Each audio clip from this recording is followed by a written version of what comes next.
Hello everyone, thanks for tuning in to today's second video. We're going to have a look at the ECMW extended model for today's second video.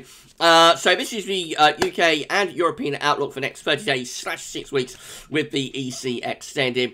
And I shall get on with that for you very shortly. Just say that the first video release was our 7 AM upload broadcast. And I've got a 10 to 14 day with all of the regular features coming up for you later on this afternoon. So please like, share, subscribe on the video. Thank you so much everybody for doing that. I hope you're having a lovely Tuesday. Thanks so much to ECMW.int for supplying us with these charts. They've been supplying these for over a year now. It's October 2020 when they first started sharing these.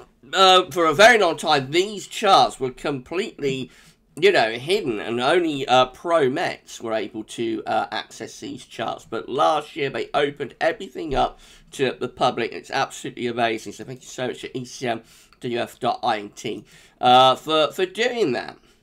Right, so let's get on with it then, shall we? And we'll start off by having a look at the week 1 mean sea level pressure anomaly, taking us through the week that we're currently in, the 1st through to the 8th of November. So, for week 1, we're going to have an area of high pressure from the middle of the Atlantic going northwards to the south of Greenland. So we've got a mid-Atlantic ridge extending up towards Greenland with a trough of low pressure across northern and also some western parts of Europe.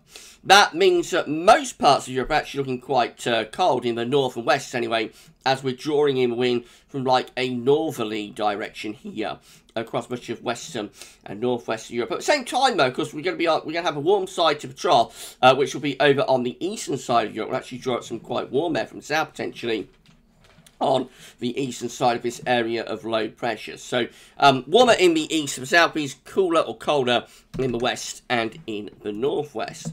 This is how the 500 millibar height anomaly looks from the North Pole view down. Again, you can see this quite clearly. We've got the above average heights in the Atlantic, extending northwards through the North Atlantic up to Greenland, classic mid-Atlantic ridge with a trough of low pressure across the north and the west of Europe. And then another ridge over on the eastern side of Europe. So again, with this, we're going to draw down colder air from the north into the north and the west of Europe, and warmer air will be drawn up the eastern side of Europe from the south. That trough of low pressure is progressing eastwards though, so eventually that colder air will start to push southwards and eastwards across Europe, I would have thought. So we see this demonstrated quite nicely from our temperature anomaly for week 1, which shows that much of Western Europe is colder than average, anywhere from like Eastern Germany back to Ireland, and southwards is going to be having below average temperatures in the week ahead. Some places down around 3 to 6 degrees below average, actually, like central Spain, for example, southern France. Other areas like 1 to 3 degrees are below average. But it is quite a cold week for much of Western and Southwestern Europe. Same time though, Northern and Northeastern and Eastern Europe much warmer. So we've got like Italy eastwards, anywhere from Italy eastwards through the Med, going to be above average temperature, and extending northwards, this eastern side of Europe, Ukraine to Black Sea, looking warmer than average, and up to the west of Russia, above average, and much of northeastern Europe also having above average temperatures in the weekend. So a classic sort of west, northwest, east, southeast split to temperature anomaly for the weekend. Precipitation-wise, we see that actually where it's cold, it's also rather dry. So Ireland, UK, much of the Low Countries, Denmark as well, far north of Germany, and then down into northern western France and much of Spain and Portugal, looking drier than average. It is a bit wet through the Bay of Biscay, it has to be said. East of that, though, it's wetter than average in a sway from like southern parts of Sweden, and then going southwards into the central part of the Mediterranean. So this green area here is where we've got above average rainfall, particularly focused on like the Med, central parts of Med looking very wet. Also, much of Italy looks very wet, The Adriatic to the Balkans, also looking very wet through there. So warm and wet through those central parts of Europe. And then we come over to this eastern, southeastern part, and it gets drier than average once again, particularly around Greece, looking quite dry. And with a warm temperature on, it's actually probably quite a nice week if you would like a late autumn break. It looks quite nice in this week for Greece, above average temperatures and also below average rainfall. Right, let's move through to week 2 then. So it's going to take us from the 8th to the 15th of November. See what happens. So we see that the ridge sort of breaks. So we've got some high pressure around Greenland. So some of the ridge has probably gone northwards. Some of the ridge has also slipped over towards the eastern side of Europe. At the same time, Western Europe seems to be getting more influence from low pressure from off the Atlantic, so it's probably turning milder and more unsettled into the west of Europe. This ridge of high pressure could contain some quite cold air. I think it'll probably take some colder air eastwards into the eastern part of Europe as we go into week 2 under that area of high pressure. But of course, on the western side of the ridge, we will start to bring up milder air from the south. I think basically it's turning milder in the northwest, might be a little bit colder on that ridge across eastern parts of Europe. The 500 millibar height anomaly looks like that. So again, we've got the low pressure below average heights, low pressure out in the Atlantic. We've got this ridge building across many parts of Europe. Again, I think that ridge could contain some quite cold air into the eastern part of Europe. You know, it transfers it from the west to the east. At the same time, though, Western Europe will be turning much milder with this ridge of high pressure bringing up the wind from the south and from the southwest, probably. I expect to see quite a change around the temperature. Let's have a look.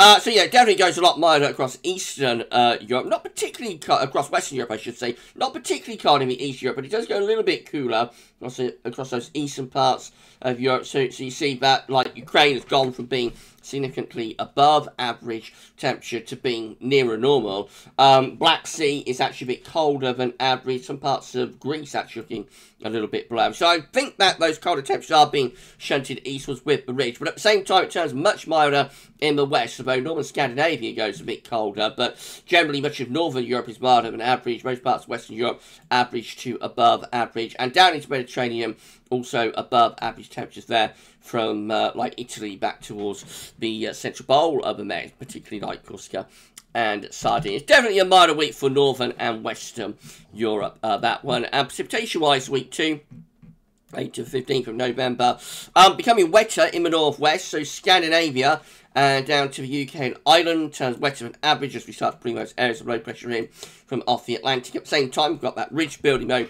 in other parts of Europe, so it's going to drive an average through from the west, like from France, Spain, Portugal, right way over to Black Sea and down towards Greece, significantly driving average through there. Pretty wet still through the central part of the Mediterranean. Right, so let's go through to week 3, which will be the 15th to 22nd of November. That's how we look in the middle part of November. So still with this ridge over on the eastern side of Europe. Probably still lower pressure through here. You notice there is still some high pressure around the North Atlantic and into south of Greenland. We've got low pressure down here as well. So that seems to be indicating like a negative NAO type pattern. The jet stream probably be going southwards with that and then rising northwards a little bit like that. So it could be cooler for the northwest, but eastern parts of Europe under the ridge of high pressure, probably relatively mild. Let's see if the 500 millibar height anomaly shows more. So that just sort of shows area of above average heights dominates across much of Europe, actually. A large ridge there across many parts of Europe. Low pressure to the north of Scandinavia. That will bring cold air into northern Scandinavia and northwestern Russia. And low pressure close to the Azores. It's trying to get itself into a negative NAO type pattern. Temperature anomalies for week 3 look like that. So mild in the west of Europe.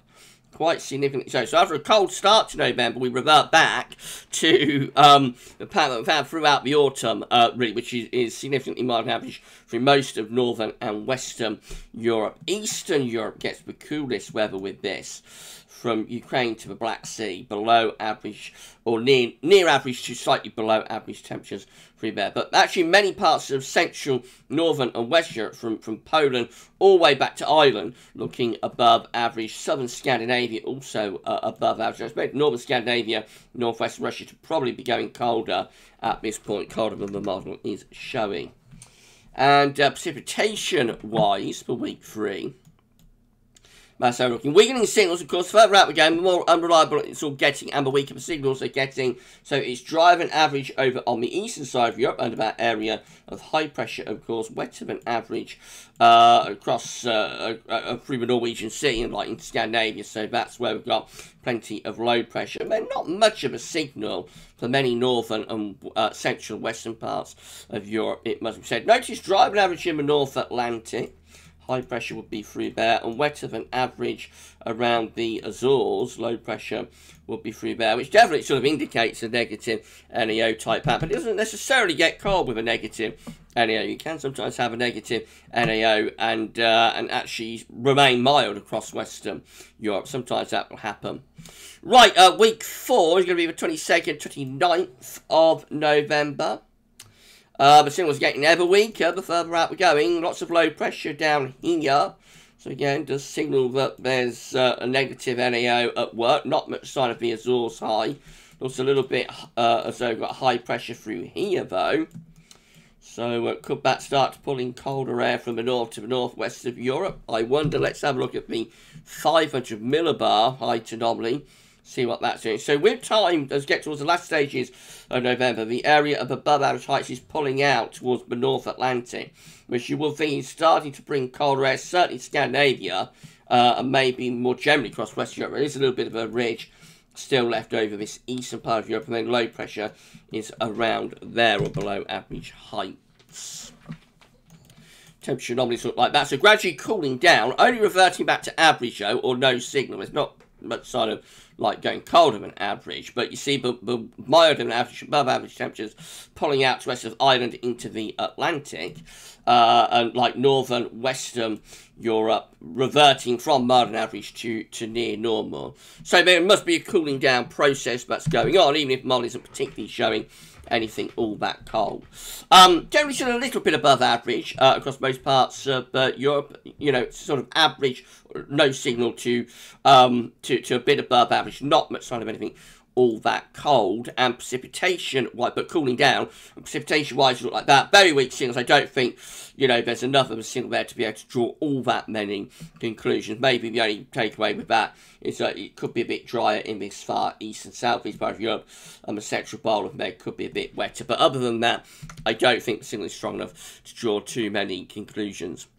Right, we'll just have a look at weeks 5 and 6 data before we go, because why not? So week 5 will take us from the 29th of November to the 6th of December.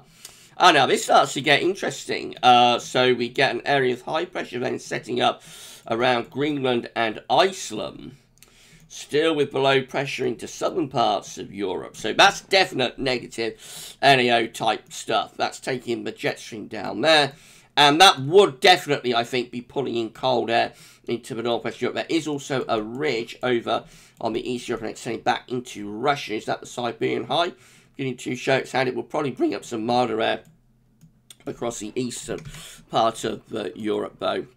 The 500 millibar height anomaly looks like that. So, again, we see the above average heights to the west and to the northwest. That will bring a cold start to December, I think, across northern Western Europe. Let me know in the comments what you think. Is that a cold start to December? I think it could be. Low pressure, no, what am I doing? Low pressure is through the central bowl of the Med, just there. So this is all sort of negative NAO type stuff. High pressure there, low pressure through there.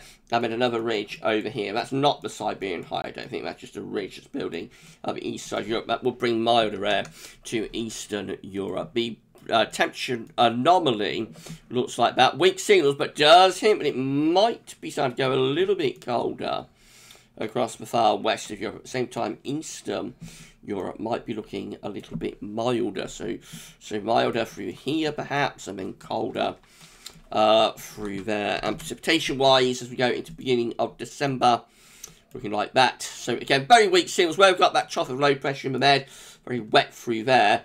You know, as we've got high pressure blocking off the Atlantic, I suspect it will be rather dry in the north and the west of Europe. But bear in mind, if there is any precipitation around, because it's going colder, with north-northeast winds some of it could be snow. Right, and then week 6 will be the 6th through to the 13th of December. If you enjoyed this extended European outlook, then please smash the like button. We're nearly done now. Just look at week 6. Let's have a look at that.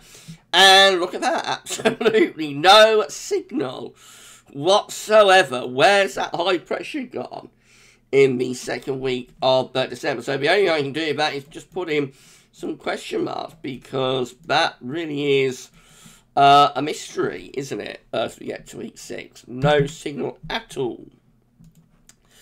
The 500 millibar height anomaly, looks like that.